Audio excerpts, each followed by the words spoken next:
அனைவருக்கும் தமிழ் வணக்கம். நான் உங்கள் வனசெல்வி அரவிந்தன். தினமொரு திருக்குறள் 33வது அதிகாரம் கொல்லாமை. 329வது திருக்குறள். கொலைவினையர் ஆகிய மாக்கள் புலைவினையார் புன்மை தெரிவார் அகத்து.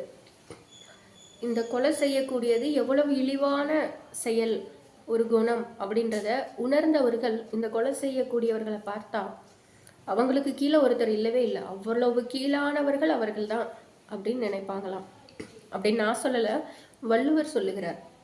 இந்த உலகத்திலேயே ரொம்ப மதிப்பான ஒரு விஷயம் இருக்குது அப்படின்னா அது உயிர். ஆன்மீகம் சார்ந்து பார்த்தாலும் கூட ஒரு உயிர் உருவாகுது, வளருது, வாழுது, அப்புறம் போயிடுது அப்படின்னா அது அதோடைய வினை பயனை கழிப்பதற்காக ஏதோ ஒரு உயிராக இந்த உலகத்துக்கு வருது. அதை வாழ விடாமல், அதனுடைய வினை பயனை கழிக்க விடாமல் அதை நாம் கொலை செய்கிறோம் அப்படின்னா இதை விட கீழான ஒரு செயல் இருக்க முடியுமா அப்படின்னு கூட சிந்திச்சிருக்கலாம். நன்றி, வணக்கம். மீண்டும் சந்திக்கலாம்.